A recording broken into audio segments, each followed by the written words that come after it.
Hello, and welcome to the second bonus episode of the Poisons and Pestilence podcast. This episode is the second in a two-part special on large area biological weapon simulant trials carried out in the UK during the Cold War. We are once again very lucky to be joined by Mike Kenner, who, as you will likely remember, is an open government campaigner and Cold War researcher, who you can find on Twitter at Wellbright, that's WELLBRIGHT. In the first episode, we focused on work carried out by scientists from Porton Down up until the mid-1960s, which involved the spread of zinc-cadmium sulphide over vast swathes of the UK. In that episode, we focused primarily on what those early trials involved, but touched a little bit on the broader political fallout which would eventually emerge. In this episode, we continue to trace the history of these larger area trials during the 1960s and 1970s, focusing on what has become known as the Lyme Bay Trials, which involved the use of bacteria, including E.coli, in open-air trials over populated areas. In this show, we also examined what happened when details of these secret trials came to broader public attention in the 1990s. In 1966, biological trials were carried out on the south coast of England. They were designed to measure the properties of bacterial particles in an aerosol at various distances downwind of a line release. The basic aims were to assess the risk to this country of biological warfare and to devise a satisfactory method of detecting biological agents in the atmosphere. Answers were sought to the following questions. What is the concentration of particles? What is the dose of bacteria? Do the bacteria survive? Is survival dependent upon particle size? Can the bacteria be detected? So, Mike, why don't you give us a brief recap of what we talked about in our first bonus episode? Well, basically, what we found out in the first episode is that Porton Down were very interested in discovering whether they could disseminate a biological warfare cloud. Cloud's the wrong word, really, a massive aerosol of biological warfare agent over a very, very large area. CDE spent most of the latter part of the 1950s investigating something that they called the large area coverage concept, in which a single plane or a ship could travel down the coast of the UK or along the Channel or up the Irish Sea, all the time spraying a biological warfare agent. They found out by using simulants, a biological warfare simulant, that is a non-pathogen, so-called non-pathogen, that they could contaminate an area of at least 10,000 square miles with one single sortie. Now, that used a biological warfare simulant, which was basically a chemical compound, cadmium. Its actual title was zinc cadmium sulphide. Porton Down like to refer to it as FP, fluorescent powder. Then they moved on to seeing whether they could attack a city successfully, or whether the heat from the city would either stop the cloud from the biological warfare cloud from coming down to ground level and therefore be inhaled, or whether it would encourage it. And they decided to use the town of Norwich and the whole area of Norfolk that was sprayed by an aircraft. We know more were carried out in '63, but if an experiment isn't considered successful, Porton never used to write up a report on it. They decided to come back in 1964 and continue these trials. And these trials were very extensive. They involved the use of Home Office scientific advisors, a massive amount of Porton staff, going from drivers to senior scientists, and of course the City of Norwich Police. Well, in 1964, the trials were done, still proved to be inconclusive, but by that time, Porton had the idea is, well, we know that we can spray a particle. We know the trajectory. We know we can spray a particle many, many miles. We know that we can do it in a sufficient concentration that if it was a biological warfare agent, it would contaminate a very large area and a large number of people. But what they didn't know is whether a live bacteria could do the same. They could do this with a chemical compound, but would a live bacterial agent be able to withstand long distance travel, and would it still be in enough concentration at the end to cause disease in people? And with that in mind, they realized we've got to go ahead now and we have got to release a massive quantity of live bacteria. And it's unfortunately for the public, this meant using public spaces. What they decided to do initially was to test the theory out by spraying from the Porton range, which is near Stonehenge. It's just outside of Amesbury, near Salisbury. They'd set up a static point there where they'd be spraying a small cloud of biological simulant. This was a mixture of killed Klebsiella aerogenes and live Bacillus glibigii, aka BG. They spray it, it would come outside the Porton range, and the Porton range is large, it's 7,000 acres, but it would be carried by the wind. And teams of mobile sampling teams would try and sample the air up to about 15 miles away. Now, they do this mainly by releasing something called zero-lift balloons.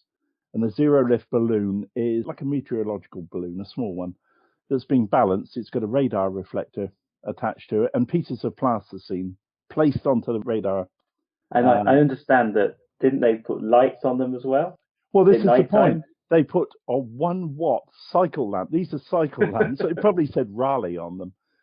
And they'd attach them somehow. They'd adjust this for zero lift. And they'd release them at the start of the cloud when they started spraying. And continuously, sort of every 2 or 3 minutes, they'd release these things as they continued spraying. And pull people out in the sampling trucks would be there with binoculars, trying to spot a 1-watt cycle bulb coming towards them. And they'd try and get in the way of the cloud. And that was it, basically. They'd then take some samples.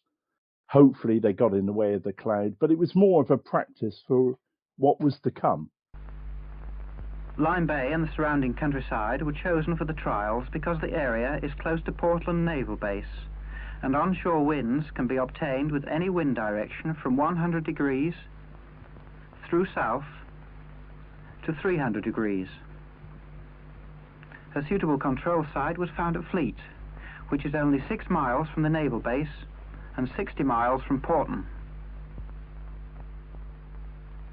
The Lyme Bay Trials is a collective term for a series of biological warfare trials that were conducted in the South Dorset area but affected most of the southern counties. It's a collective term insofar as that they were done for many different reasons. So the first 2 seasons that were done from 1963 to 64 and 64 to 65, and the season normally operated between October and April. The first 2 years, they were basically done to try and work up a system to prove that biological warfare was feasible, B, to try and investigate the development of identification and warning devices so that the armed forces could be equipped with something which would warn them of an impending biological warfare attack.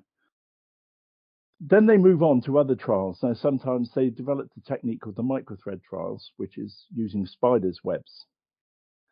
Then they moved on and they decided that they found something called the open air effect. And that worried them because they were getting test results that weren't comparable with the test sphere, with the microthreads, and with releasing it through massive aerosols. So they tried to develop something that could protect the individual bacteria. So they worked out a method of coating each particle with a substance called S3. That's meant to be harmless, apparently, but whether it is or not is open to conjecture. And that was sprayed exactly the same again. They came down, they did a series of trials. I think it was about 10 of those. Then they decided towards the end of the 60s that they wanted to show off to the chiefs of staff what they could do. And they invited the great and the good from the armed forces down, and they conducted a load more trials, basically, to demonstrate what they could do. Then by about 1970-71, that they started collaborative work with the United States Navy and Air Force, and they were trying to work out a rapid identification or a rapid warning system. Porton had developed their version, and they were relying on the states to bring over their versions. They could do comparison trials. So they did, I think it was 12 trials were done in November of 1971.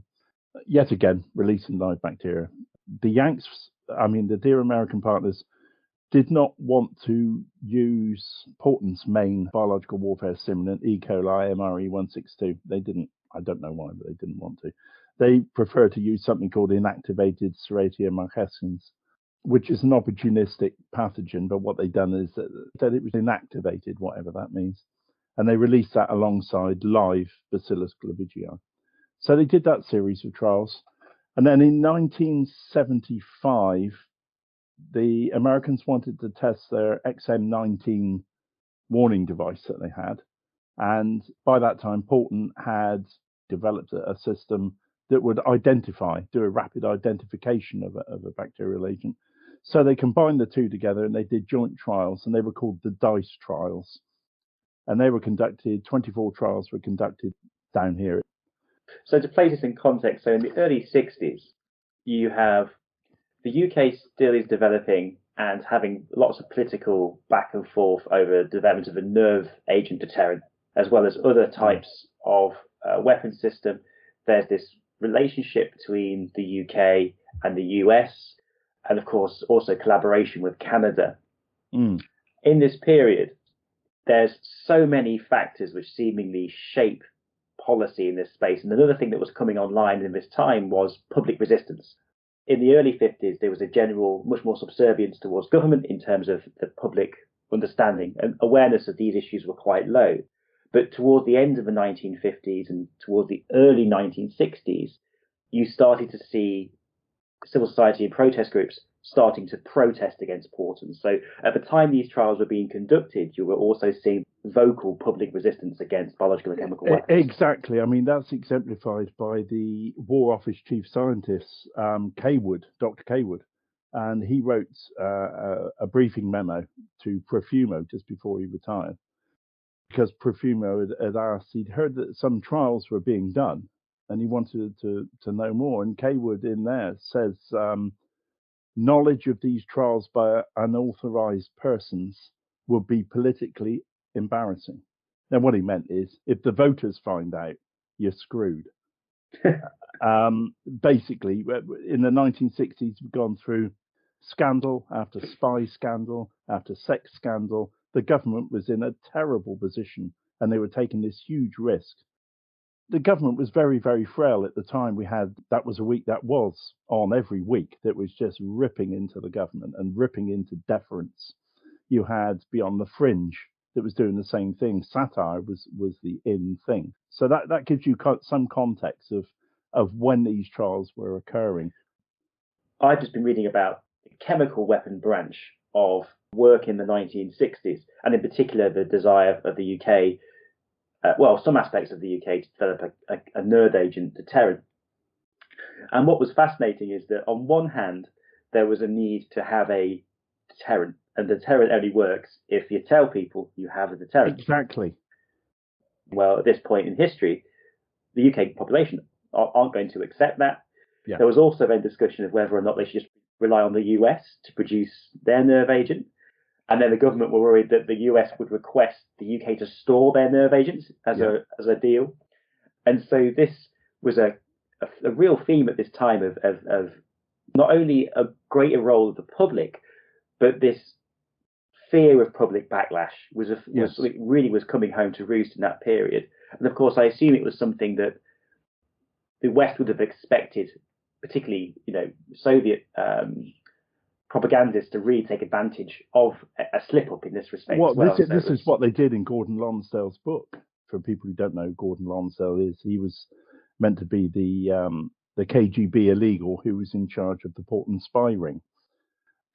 When he was repatriated back to the Soviet Union, obviously he got together with Soviet propagandists and he produced a book, his autobiography, which is, like all good propaganda, it probably contains elements of truth. And in that, he tries to sow the seeds of doubt about Porton Down, and he claims that there are Nazi scientists in the 1960s working within Porton Down, former Nazi scientists. And he even hints at the fact that they were doing trials down here, which is quite curious because even Graydon Carter, the Porton Down historian, he mentions in his background history that the Soviet trawlers were well aware of the trials that were going on down here. all communications were done by the British en clair, so there was no code being used. So is that just radio? Yeah. Yeah. Yeah. But I mean, they were all operating commercial radio systems. Pi. Yet off of Portland, there was an enormous trawler, absolutely festooned with direction finding radio gear and listening equipment. So the Soviets were well aware. I mean, if you've got a ship sailing up and down, you can hear all these people on land saying, yes, it's here. They know that something's being sprayed. So it was the public that they were, like you were saying, it was the public that they were trying to keep this from. It wasn't the Soviets. And of course, what was also interesting is that if you were local, you'd have known something. So I'd suggest people do watch the video we've talked about here of this was put out by MRE. In that video, you see the two laboratory vans driving, and it almost goes on a grand tour of the West Country. So they don't even use the B roads; they drive through the major. So if you're local, you've seen two, and they're huge, 8 or 9 foot black vans with MRE on the back of them. Yeah, I mean, and it was a convoy then followed by numerous Porton scientists, normally in a Mini. Now, curiously, if I can just explain a little bit about the area. Moonfleet was, Fleet. It's about 2 miles, 3 miles west of Weymouth. It overlooks Lyme Bay. There used to be an RAF gunnery range out in Lyme Bay, so they built a watchtower for that, so a lookout point. MRE decided to use that as their control point, so they could set up there, they could set up their radar, the 2 laboratories that you mentioned, the control vehicle, the Golden Arrow, and later on they introduced an incubation lab called the Night Ferry. So you've got all this radar set up. They used to put up a meteorological balloon that looked like a small-scale barrage balloon. I mean, they did everything that they could to say, we are here. Now, there's an interesting story. In 1970, I worked for the British Telecom, what became British Telecom. I was an apprentice. There's this little road that leads to Moonfleet Manor. It's a Georgian manor that's named after Mead Faulkner's book Moonfleet, which was set in the area. So it's a very mysterious area, and you go through a very wooded area, an old derelict church to one side. It's a very spooky place. And we had to go and put a telephone in, and this little old lady, she was so cute. She said, "Can you tell me something about those petrol tankers that keep coming down?" And we said, "What do you mean?" She said, "Last October, I saw a petrol tanker followed by another one come down the road." She said, "And it never came back." and we thought, poor woman, she's living on her own. It wasn't until years later I realised that she'd witnessed the Golden Arrow and the Night Ferry being driven down for the trials season, and it wasn't due back to come back down that road for another 5 months. And that is exactly, they look like all that sort of size, aren't they? Yes, exactly. Yeah. We had another example down there. There was a rumour that there was a coven meeting down there in the 1960s. And it's a very spooky area, so it was just a place for a local rumour. And quite a few people came forward and said, "Oh, I was driving down there one night and there was a car behind me. It was normally a Mini. And there was a monk, a bloke wearing a hooded cowl, and he was driving it. And when I got to Moonfleet Manor, he just disappeared. Well, he turned off. He'd gone up to the control site. And what they actually saw was a Porton scientist coming back from a field trial wearing his duffel coat with the hood up. Is the Moonfleet Manor, is that the same as the Moonfleet building which you see, I think, in the video? They retire for lunch. That's where that's the very senior side. And I mean, the creme de la creme was one of those that went there. So the top ones stayed at the Moonfleet Manor. Lower ranks were spaced out across Weymouth. So the very low ranks were just in guest houses. I think in total, there was about 50 Porton staff were brought down here. Well, I hope it's still there, because I as you know, it's a very select place now. The Moonfleet Hotel is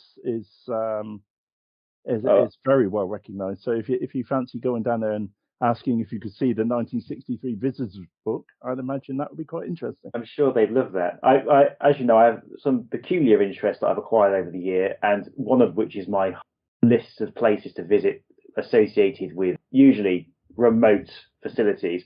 This is one of the more local and accessible ones, so I might put that first on the list.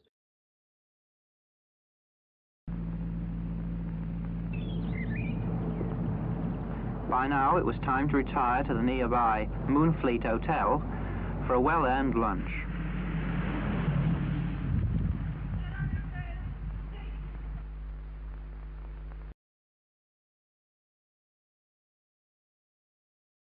If you look retrospectively, we can look back and see there was some shadows of this project that would have been observable. We certainly assume that the Russians would have known about lost this work. Absolutely. But it certainly wasn't a matter of public record at the time. How did these trials come to public attention? Porton Down apparently placed the first trials document in the National Archives. Someone placed it in there in 1995, but it wasn't spotted for 2 years until a journalist, two journalists, but mainly Rob Evans. He was working for the Sunday Telegraph at the time, along with Andrew Gilligan, discovered the document and managed to get parliamentary questions asked about it. This article, the subsequent article, appeared 2nd of February 1997 in the Sunday Telegraph, and it revealed that 25 trials were done in total. And that's all that people thought had happened down here, 25 releases of large-scale releases of live bacteria. Then the story moved on. Obviously, South Dorset went absolutely ballistic, the residents down here. They were a bit split between the residents who realised that something had been happening down here, realising, oh, it's okay to talk now. So they were saying, oh, yeah, I knew something was happening. Most people were appalled, as were all the local authorities. Bless them. They really, really were concerned. And they wanted to know whether there's still, the most important question is it still occurring? And what really happened down here, and how many trials were done, and was it dangerous, and what was released? So there were a multitude of questions being asked. And this lasted, I think it was within about a week. I managed to track down Rob Evans. First of all, I contacted the MP that was involved, Ken Livingstone. He put me onto Rob Evans. Rob Evans very kindly sent me a sort of like a shortened version of MRE FTR number 3. I got in touch with the leader of Dorset County Council at the time and said, would you like a copy? So it went up, had a meeting with him, chief executive was there, we handed that over. That gave him ammunition then to talk to other local authorities in the area. And they all decided that something's got to be done, and they started putting pressure on the government. This then, and I mean, it really was there was a lot of anger down here about it. This coincided with John Major having brought in the forerunner to the Freedom of Information Act. And at the time, contrary to today, there was a feeling that we need openness. The Cold War is now over. You've got to start admitting what was done in the name of the Cold War. So there was this big roller coaster going on of, do we release information? Don't we release information? Porton Down themselves were just absolutely horrified because they didn't know what to do. It was out of their remit. They were never in the public eye, except for animal rights, and that was it. So they agreed that they'd have to do something. There was demand for public inquiry, and they thought, right, we might be able to short circuit this. And for the first time ever, Porton Down agreed to come outside the wire and come and give public exhibitions. But fortunately for them, John Major went and called a general election. So because of the general election, they hid behind that, and they said, oh no, we'd love to do it, but no, we can't do it because with a general election, it might become a political issue, and we've got to steer clear of that. Well, Tony Blair became elected. We had the new open government coming in. That was one of his major promises in the manifesto, open government. And they put immense pressure themselves back onto Porton Down. You've got to do something. And especially as the MP down here, and we're a traditional Tory shire down here, in the 1997 election, it swung to Labour. So obviously there's this tremendous impetus to show, look, Labour will do something. So they put pressure, and I kept nagging them as well. In the end, they decided that, okay, we're going to do 3 open days. They came down to Weymouth, they came to Dorchester, and they went to Bridport. It was sort of like a corporate roadshow, but the public response was phenomenal. I witnessed in Dorset, so a doctor just came flying in, a local GP, went straight to the director of Porton Down and virtually pinned him against a wall, screaming into his face, what the hell did they think they were doing? Releasing live bacteria in breathable form over vulnerable individuals. It was quite a surprise. But what happened then really surprised Porton Down is that a group of families came along from Lulworth who'd experienced some very strange birth experiences. And Lulworth was one of the places that was heavily hit. But they were magnificent. They were the Lulworth families. Now, I'm going to get a bit cynical now, but with television, any media, the first thing that any editor asks is, are there bodies? That's what they're looking for. They're looking for the human interest. And if it wasn't for the Lulworth families coming along, and it could show that there were disabilities, it could show that there had been far too many miscarriages for the size of the village, that something had happened there. That made it a newsworthy story, and that gave tremendous impetus. And now the Lulworth families were heroic. They gave interviews. They were uprooted at 6:30 in the morning so they could all appear at Lulworth on breakfast television. They really were heroic. And they kept up this constant barrage of all they wanted to know is tell us more, tell us the truth. What really happened? Of course, Porton were a little bit hamstrung because a lot of the documentation for this was still classified 40 years later, 30, 40 years later. So they were trying to get it declassified as fast as they could, but there was nothing in there that the Soviet Union wouldn't have been aware of, but they were a bit worried about what might be in there, so they were taking their time with it. In the end, the local authorities, a combination of the local authorities, the Lulworth families and other residents like myself, put enough pressure on Porton Down that the government ordered that an independent review should be made of what happened. Not the public inquiry, but an independent review. And that's how they looked around, and they went to the Royal Society and they came up with a very decent man called Professor Brian Spratt. And he conducted the independent review of the trials down here. So all of a sudden you have this broader move for information because people are unsure and they don't know. So these things, they gather ahead of steam. Yes. And so the decent thing and the press release valve here was some form of government review to kind of get things out in the open. Yeah. The main thing from the point of view from the Dorset residents is that we wanted to know, were the Lyme Bay trials harmful? What was sprayed? Were there any visible health effects that were recognised by local authorities or government?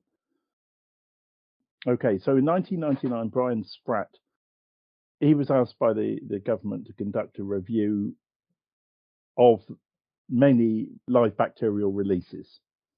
You've got to remember that he was totally reliant on Porton Down and the Ministry of Defence supplying him with the relevant documentation.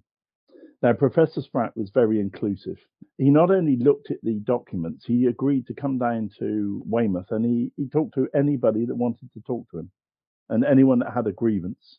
So the Lulworth families came down and talked to him, as did I.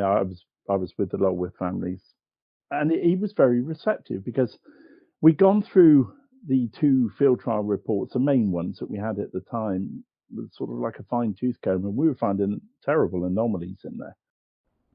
So, Mike, if I remember correctly from the documentaries I watched on this, there were three key kind of issues which become talking points in relation to this report. I think the first one related to whether they actually knew which agent had been used. Is that right? I was hoping you could go into a bit more detail about that. When the story first broke, the first thing that Porton Down did when they realised that there were going to be questions asked about the Lyme Bay trials is that they decided to send one of the two bacteria that they sprayed, two types of bacteria, to the Public Health Laboratory Service at Colindale to examine it for virulence. so that they could find out, they could say for definite that this was either virulent and we're very sorry, or it wasn't virulent. So they decided to send it up to Colindale. Now, let me just explain what the main bacteria, the vegetative bacteria was, and that was E. coli MRE162. The MRE162 is virtually meaningless. It's just Porton's own identification system that they used. It was isolated from a toilet bowl after a member of Porton Down had evacuated their bowels in 1947, and it was used as a test organism quite continually within the laboratory. It had never been released to the public. So Colindale received the sample, and they gave out what its serotype was. They tested it for virulence, and they found it. They subjected it to 6 tests, and although the tests were slightly vague, they concluded that it probably didn't cause harm. Examination of the field trial report number 3 reveals that the serotype that Colindale was given was a different serotype to the one that was sprayed. Now, Porton were asked about this, and they said, well, how come the serotypes are different? And they tried to say that, well, in the intervening period, serotypes have been restructured, and that's obviously what it was, and, everything's fine. Unfortunately for them, Professor Spratt had sort of different ideas. He acknowledged it in his report. He says that there was a dispute about the serotype of the E. coli strain, and he comes to 3 conclusions, basically. There are 3 possible explanations for this anomaly. First, Porton were guilty of a typographical error, which was perpetuated in later reports. Secondly, MRE didn't carry out the correct serotyping originally. And thirdly, the wrong strain was sent to Colindale for testing. In any of those cases, what Professor Spratt is hinting at is that it implies incompetence. Any of those implies incompetence of Porton Down. But more importantly, if it was that they sent the wrong sample, then with Professor Spratt's report, it's next to useless, because he's relying on the Public Health Laboratory Services report that they couldn't detect any signs of virulence in the subject that they tested. But the subject that they tested might not have been the one that was sprayed in Lyme Bay. And the second issue was that some of the bacteria suspensions that they'd brewed up and used were contaminated. Is that right? There were 2 trials, number 11 and 12, that Porton Down knowingly used contaminated bacteria. The bacterial substance suspension was still sprayed, even though that they knew it was contaminated with an unknown bacteria. They didn't know what this other bacteria was, but they knew it was contaminated. And it might not have been one type of bacteria, it might have been multiple sources of bacteria. Professor Spratt, in his report, it is, however, surprising that suspensions with this level of contamination with uncharacterized bacteria was sprayed across populated areas. There is a risk that the contaminating bacteria had a significant ability to cause disease in humans. Now, you've got to remember that all of this bacteria was tested on mice beforehand, but the mice tests, Professor Spratt himself didn't really regard that as a proper test to discover whether anything would be toxic to humans. They were spraying material purposely designed to penetrate the deepest part of the lungs. Yet neither report really brings up the fact that this was happening to the old, the young, the vulnerable. Cystic fibrosis. If you had cystic fibrosis and you came across one of these clouds, you were in deep trouble. I mean, Porton Down admitted to the Lulworth families that BG in an aerosolized form would cause harm to immunocompromised people. They just number crunched and said the number of immunocompromised people in those days wouldn't have been as high as today. And the final issue, Mike, related to the so-called DICE trials, and these were trials which weren't actually included in the scope of Professor Spratt's review because he didn't know about them.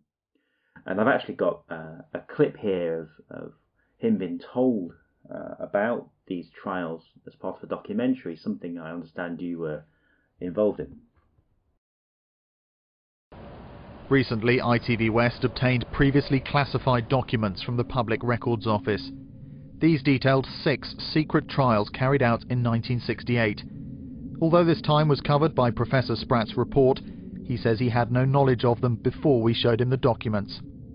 Was he, like the public, being kept in the dark? I'm surprised to hear that, because I did try and get hold of all the documents, and I think if the MOD is going to go to all the trouble of having an independent report, they should show me all the documents. I think just to try and sort of hide them and not even tell me of their existence, I think is not a very sensible way to behave. So after the Lyme Bay Trials came to light, and there was a public inquiry into them, information on the zinc cadmium trials, which we discussed last week, which occurred earlier in the Lyme Bay Trials, came to public attention. So I guess for a sense of completion, I wondered if you could also talk to me a little bit about that report and the key findings and limitations of it. So yet again, the great wheel turned, and the government decided that they'd look for another professor to investigate, to do an independent review. Unfortunately for them, they couldn't find anyone that would touch it with a barge pole. And it went on for about 8 months, this search. They just could not find people, and they don't want to be associated with it. But fortunately for the MOD, along came Professor Peter Lackman. He was presented with the terms of reference, which was very restrictive. Terms of reference were basically to examine the previous report that had been done into the trials in America by the National Academy of Sciences, to review the documents he was given by Porton Down about the trials that were done in the UK, and to do a comparison, and to produce something for the lay reader which would highlight any concerns. Academy of Sciences in America placed a caveat on their conclusions that zinc cadmium sulphide was probably harmless, and the amount that was inhaled was probably harmless, because they said that there was no information to be had, and they recommended that the United States Armed Forces investigate this, do extensive research into the dangers of inhaling zinc cadmium sulphide particles, and report back to them, in which case their report would be changed. He didn't mention that. He decided, no, I'm going to leave that alone. I'm going to take the National Academy of Sciences as written in stone, and all I'm going to do is compare the amounts of zinc cadmium sulphide that was breathed in by people in this country compared to America. Now, that's got 2 major faults in it.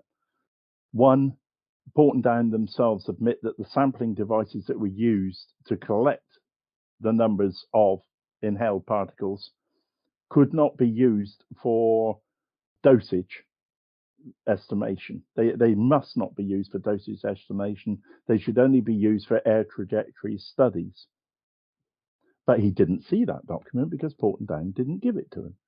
And he missed an enormous thing. He bases, everything's based on dosage, but he missed a Porton Down document that said that the chief sampling unit in there could be wrong by a factor of 100.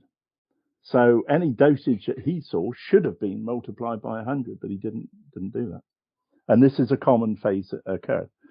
He was not given quite a few documents. He didn't inquire to ask for more. They were there. All he had to do is just do a quick search of the National Archive, and he would have seen the documents. He could have asked for them. But all he did is that he went to Porton Down. They shoved a load of documents on the table. He picked them up, gave them to the team. They read them very, very quickly. The whole thing was over and done with in about 3 or 4 weeks. Then it took a while for the paper to be produced, but the investigation was very quick indeed. So what's really interesting is these reports, of course, they served an immediate practical and political function.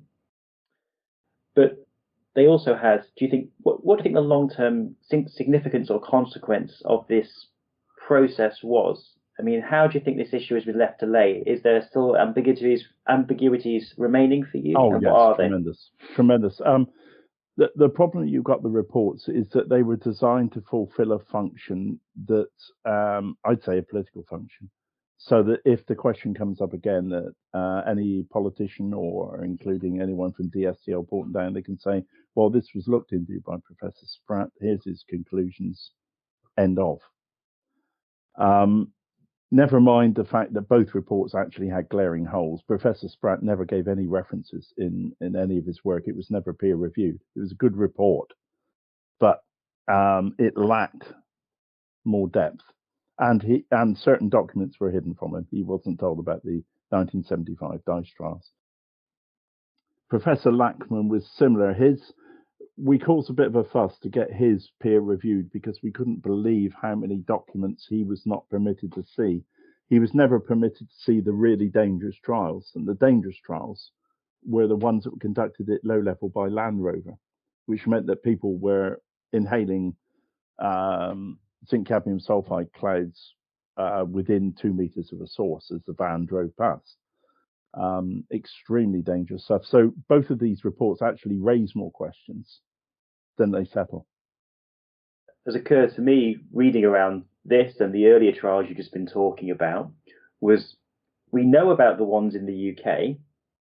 We know about the trials, some of the trials in the US as well. So the zinc cadmium sulphide, there was also public inquiries into those trials many years later and public concern about them, which mirrored in some respects what happened in the UK.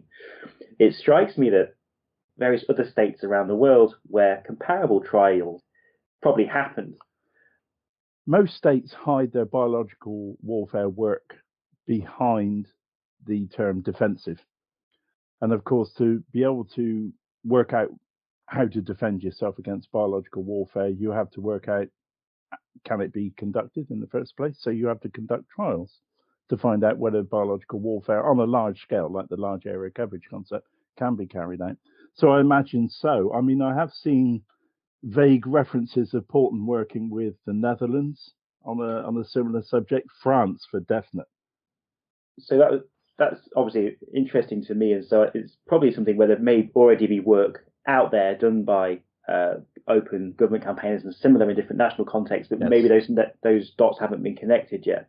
Yes. In this area, this is definitely one of those areas where you'd be looking at meteorological type work in particular, which seems to be the... Oh, that was the main cover. Meteorological work, air pollution work, anything that mentions air pollution or meteorological long distance travel.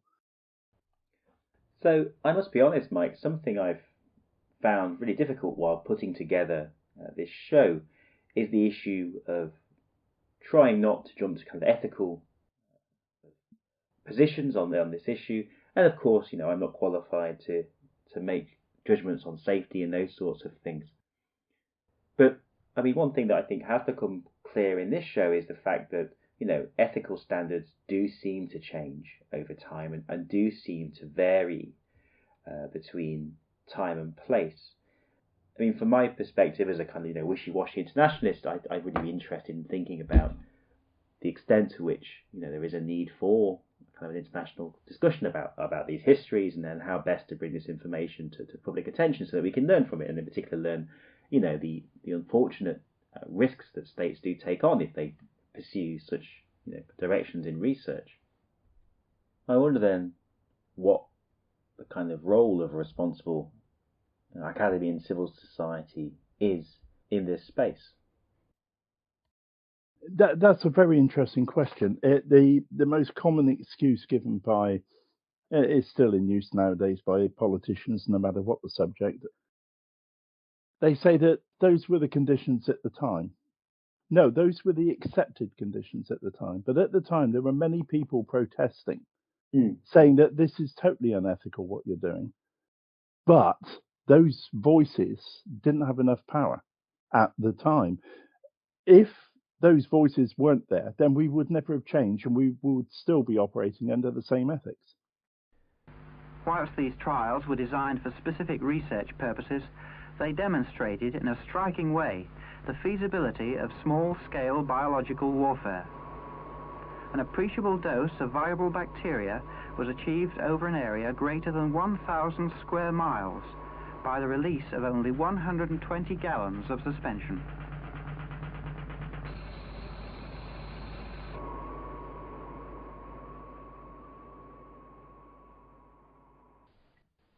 So, thank you very much for that, Mike. This, of course, could only be a partial perspective on what is a very large and contested topic spanning several decades.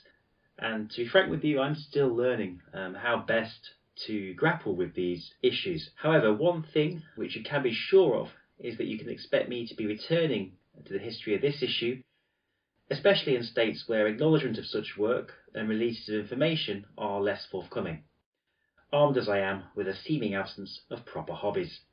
I hope then you very much enjoyed the show, and I will see you next time, when we return to our antisocial history of biological and chemical weapons and warfare on the Poisons and Pestilence podcast.